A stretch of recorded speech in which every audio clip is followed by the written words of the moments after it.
Hi, everyone. Welcome to the Level Up Podcast. Today, I am joined by one of my mentors and our guest for today, Mr. Sargent. So before we get into a quick introduction about him, I just want to briefly discuss what our overall theme of the episode is going to be. Customer segments are vital to any business. You need to be able to understand your target market and what your predicted customers actually care about in order to create an effective marketing strategy for your business. So thank you, Mr. Sargent, for joining us. You want to go ahead and give us a quick introduction before we get into the episode? Yes, thank you, Zayne. I'm very honored to be here tonight with you. So I started in the small business community about 15, 20 years ago. I still have ownership in a hotel, a health club, and a restaurant. And about 12, 13, 14 years ago, I decided to step away from the day-to-day operations and start my own business consulting practice. And to really get myself started to make sure that I had the right idea in place, I reached out to probably 100, 150 different businesses around the United States. And within my first 8 months of being open, I had clients in 36 states. And so that's where I am today, besides helping you and the Deca team with the Master Plan Roundtable and this podcast. Perfect. I love it. And then can you just quickly briefly touch upon market research, where that fell into your overall business plan, how you really cultivated that part of the business? Well, I was very confident what I could bring to anybody's business. And so I needed to make sure that what I was going to offer, there was really a need for it. So that's why I reached out to these 100, 150 businesses that I knew from my previous 20 years in the health club and hotel industry. And so for the most part, when I told them what I was thinking about doing, I wanted to hear their thoughts. But then at the end of each conversation, I asked every one of them, would they hire my services? And so I did that specifically because I wanted to make sure that before I really left on my own, that I had enough business in place to keep me moving forward with this business plan. Perfect. And then when you just transitioning quickly here into customer segments, so when you gathered the research, did you figure out your customer segments then, or was it really just a validation of here's my demographic, this is exactly what the age limit is? How did you really align the two? Well, because I'd been in the health and fitness industry for the previous 20 years, over those 20 years, I had met plenty of business owners, managers, and other employees. And so I've kept in touch with them for those 20 years. So when I decided to break out, I specifically talked to them as if we've known each other for the previous 20 years, and I wanted to know what their thoughts were. But at the same time, I let them know what I could bring to their table, and then I asked for the sale.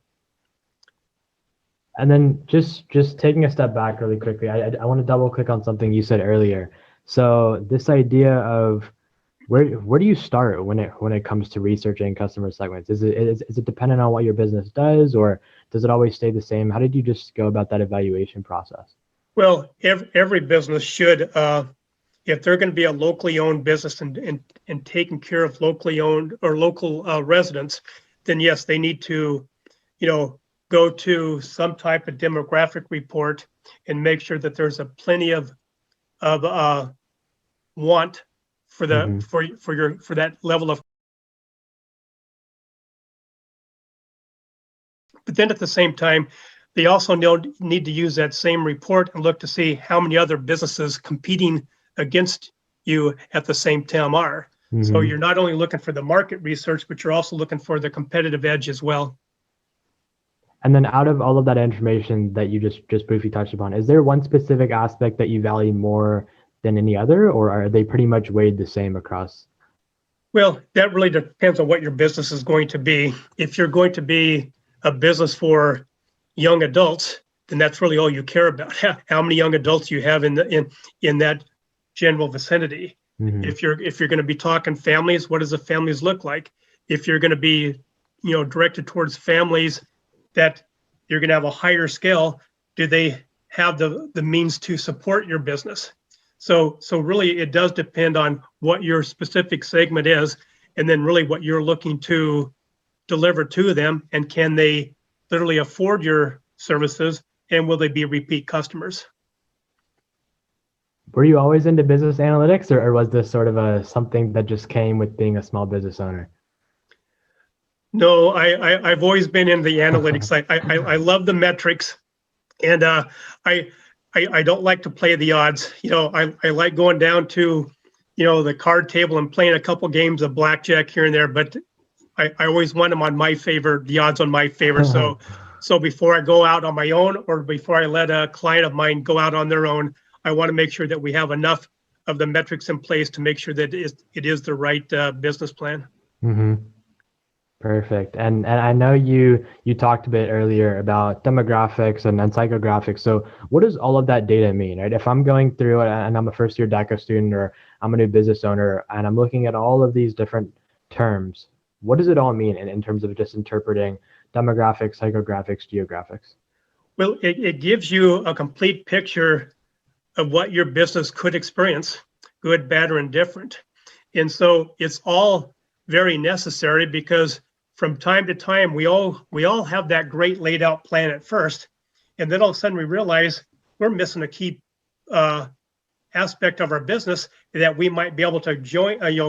Have this other segment join our business plan, and so we always need to make sure that we always keep our eye on other opportunities.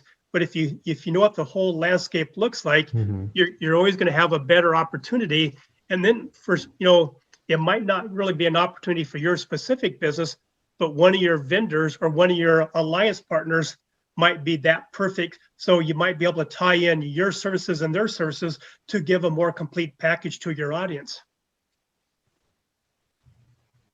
Yeah, no, I like with this the entire complete package, right? It's sort of a holistic review, right? You're not just giving, okay, here's the demographics, but you're giving them all the information. That way they can go ahead and move forward with it. So how do you research this? Were there specific, I guess, in terms of the product survey, or in terms of just the market research survey, what did you do to gather things like occupation, geographic location, age, income, and then like on the flip side, the psychographics? How did you gather all of this information? Well, if you're a startup and you have a very tight budget, you can go to Google and check out any demographic report for whatever area you want. And so a lot of small businesses, that's what I'd recommend. But there are market research firms out there that will, for a hefty fee, they will give you all those numbers you need, and almost to the penny on how much they spend every week, every month, every year. And so if you have an unlimited budget and you have the opportunity to take advantage of that, I would say that's the best route to go. But if you don't, like this year, this was the year that we did, every 10 years, the United States does their census report. And so right now, if you go to any demographic report off of Google, it's going to be somewhat between, 1 and 9 years old. And so this new, U.S. Census report is going to come out next year. That's going to be everything up to date. But if you can't wait that long, you can go to most other Google searches for any demographic report. But if you're going to stay local, go to your local chamber of commerce. They will have everything pretty much up to the date too, with everything that's going on within their community. Yeah. I think the Chamber of Commerce, I love that you touched upon that. I know for me, when I was going through the initial small business, it was a bit of a dark horse thing. I didn't know what type of overall value that it could actually provide me. So I definitely think a lot of people just don't recognize that early on enough. Are there any other resources you would hint to? Just the local community. Go out and spread yourself, talk to all your friends, your families, and just ask a lot of what if questions, and just see if it'll fly or not in their mind. Yeah. And then, if you're going to go that far, I would practice your closing skills too and say, okay, what if? And if they think, I think that's a great idea, great, you want to be my first customer, and see, what it's going to take to now get that potential prospect to be a customer. And so many times in small business, we do the right research, or we do some research, but we forget to find out, will they actually buy from us? What are we missing? We might have done all the great research. but they just don't like our product or the way we're going to deliver that product. So if you're going to have the time to do that third option, ask for the sale and see what people say. And don't be afraid to hear the word no, I'm not going to buy. But then if you hear that, ask why not? And what do I need to do to change my delivery or change my product or my service a little bit to get you to buy? Yeah. So this feedback loop, right, of gathering Absolutely. end users, and then if you don't have end users, just prompting those intentional questions. Why aren't you going to buy this product? How can I ensure that you purchase this product? Yep. Because sometimes when you do hire that marketing research firm, they're already going to get paid for you. So they're going to tell you what you want to hear, what they want you to hear, maybe not what you really need to hear. So just be careful on that. Mm-hmm. And then just in terms of a niche topic here. So if my business is very focused on cycling, for example, and I'm selling this specific part for a bicycle, and the overall market size isn't very huge, how do I get into some of that more niche information? Well, then you need to figure out what's it going to take to get your product to other areas of the county, of the state, of the Northwest, your region, or the whole United States. So you need to figure out what that's going to look like.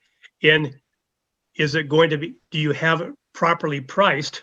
Because if it's all going to be local business, you don't have all the overhead of getting it sent out and mailed, shipped to other parts of the country.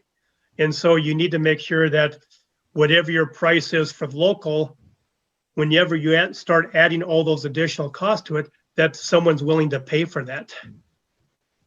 Mm-hmm. And then, so just in terms of what we were discussing a bit earlier, right, with this idea of gathering all of that information, going to just multiple sources to truly understand the overall market size and customer segments. After you've gathered all of that data, how do you then simplify it into one specific target market? Do you start off locally? Do you go national, global? How do you really just get that down? Well, it really depends on what your product or service is.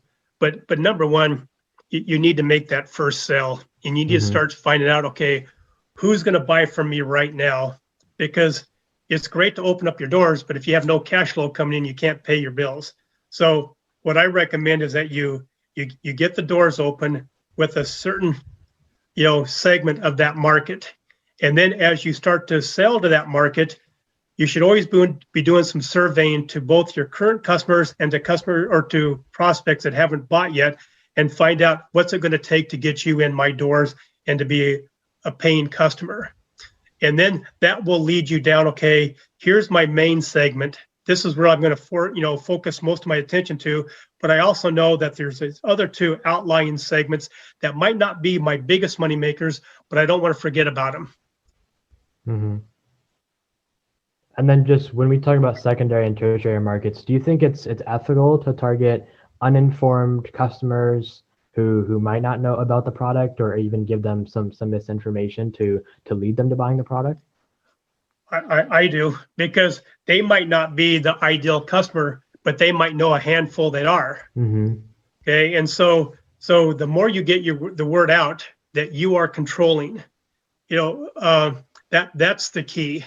And so you need to have the right survey in place or the right questions in place to make sure that you're getting good, honest feedback that's going to be relevant to what decisions you're trying to make.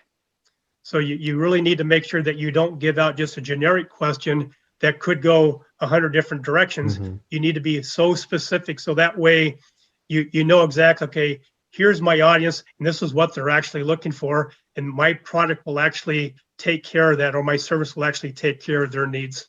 Mm-hmm. Yeah, I like both part of that. So I mean, having closed-ended questions, so it's very simplistic for the audience to go ahead and narrow down if this is something that can actually provide value to them. And then the other thing you tapped into, which is just getting the product in front of people's hands, right? Or in front of people's eyes, or finding some way to really incorporate it. That way they can take a look at it, feel it, whatever. Because after they've had the initial encounter with the product, you are much more likely to have that end sell, as opposed to not having them even see or just be knowledgeable about the product heading in as well. Yes. So true.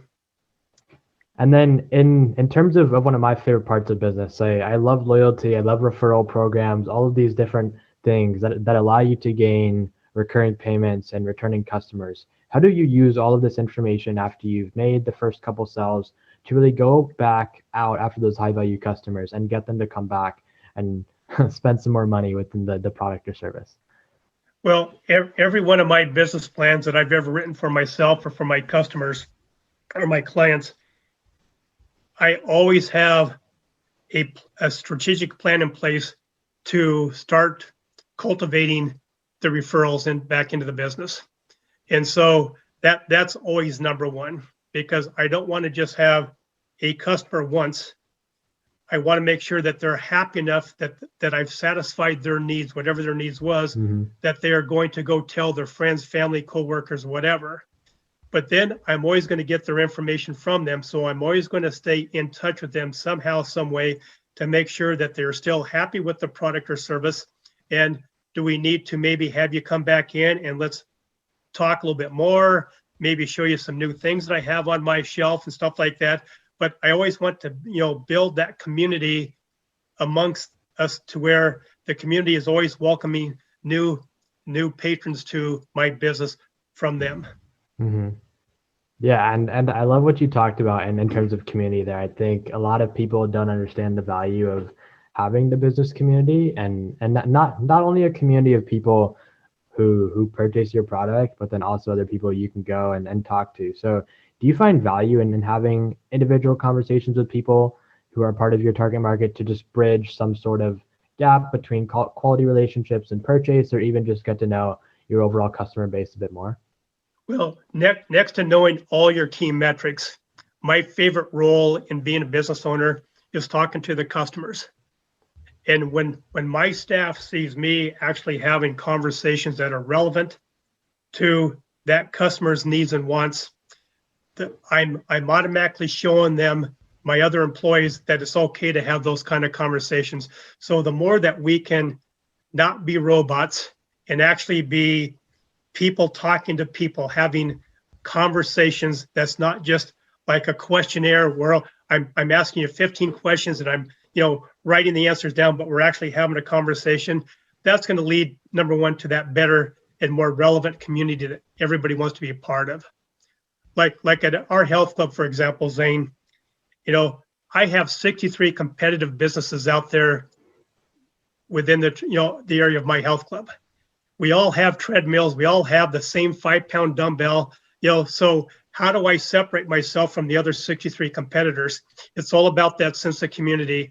I don't want to just sell them a membership to have access to the treadmill or to the dumbbell or to whatever. I want to put them in a program first and foremost, because a program means there's other people. There's going to be someone on my staff leading that program. So all of a sudden, from day one, we are putting them into that other segment of that community within the community. And then for people who might be doing startup business plan or something on those that's within the Deca community specifically, do you recommend anything that they write on their business plan or when they're pitching their entire product to the judges come January, things that they should talk about in terms of incorporating that community so they do increase revenue time over time? Yeah, be specific on who your ideal customer is. That's first and foremost. There might be 5 or 6 different segments of the customer base that's going to be a customer one way or another, but who's your ideal customer? And focus on that person first and foremost. You still want to list the other 3 or 4 or 5, whatever it may be, but really have a detailed plan on how you're going to get that ideal customer in your doors or buying your products immediately. Perfect. And then because at the end of the day, you're looking for funding. And so really that's what the financial institution is looking for. Do you know who your ideal customer is? And are they going to pay your rates? And how often are they going to pay your rates? So really that's as specific as you need to be with that business plan. Perfect. And then just transitioning that into presentation again. So, right, we just talked about events and ensuring that you can present that information. But then when we talk about presenting the research or the figures charts, graphs, tables, whatever it may be. How important do you think this is, in terms of incorporating it with customer segments as opposed to just listing out age, colon, and then the numbers? Why should other people within DECA just incorporate some of these charts to really allow it to flow better? Well, the bottom line is it tells everybody that you've taken the time to do your due diligence. Mm-hmm. And so if when you're getting through those and listing all those demographics and type of graphics, everything that you're looking for to make sure that you have everything you need to know to make sure that your business plan is full and complete. That's really what you're looking for. Not everyone in those psychographics, not everyone in those demographics are going to be your ideal customer, but at least you know exactly what the big pool looks like and what part of that big pool that you're specifically looking for. It just shows that you care. You're going overboard to find out really what the whole body of water looks like and where you might go with your plan. And then just within that realm, testimonials, quotes, just any type of customer detail that you can provide, I think is very valuable. Do you have a different perspective, or how should people just frame that, whether it be small business owners that have done market research or even some of the DECA students? Well, you can never go wrong with positive testimonials, and so number one, if you've got positive testimonials, share them.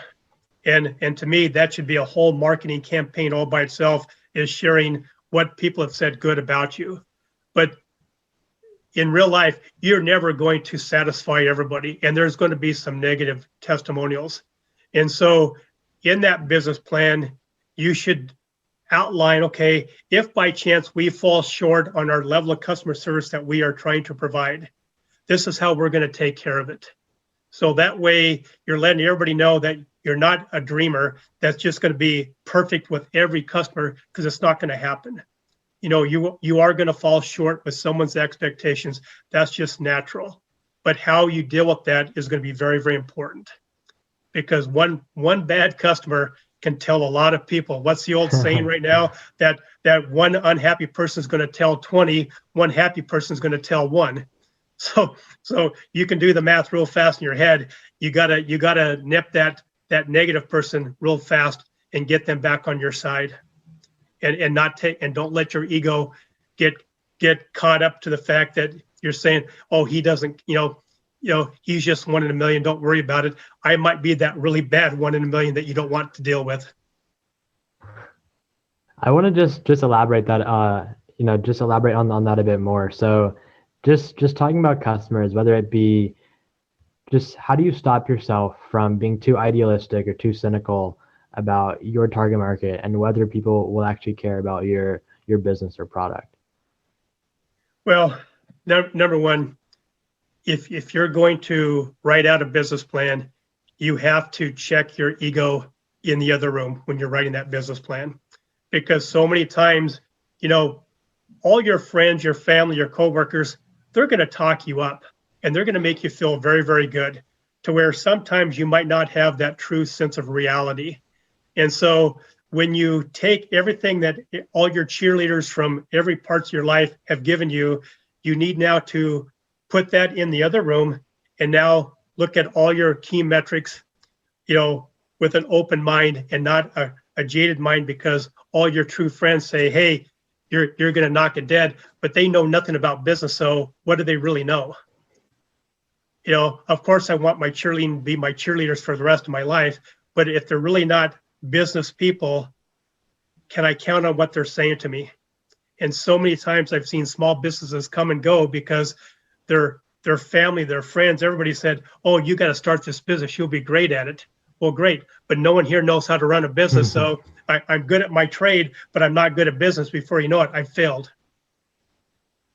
Yeah, I love that perspective. And then just adding on to that, how do you know whether or not your business based on your target market is sustainable? And then how do you grow after you've understood that it's sustainable? Well, you need to put together the numbers in your business plan, and what's it really going to take to be a sustainable business first and foremost. And sustainable in my eyes, it does mean paying myself and having a profit at the end of the period. All right.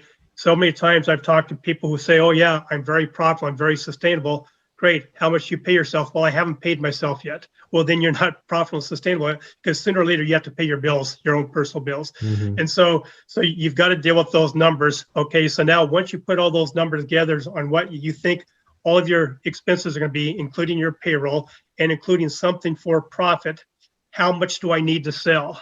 And now you go backwards to that, that demographic report and say, okay, I do have enough people in this area in my segment that is going to be able to sustain. If I deliver exactly how I promised to them, that I do have enough people that's going to keep coming back over and over, and I have enough people that they can refer to that is going to keep my business going.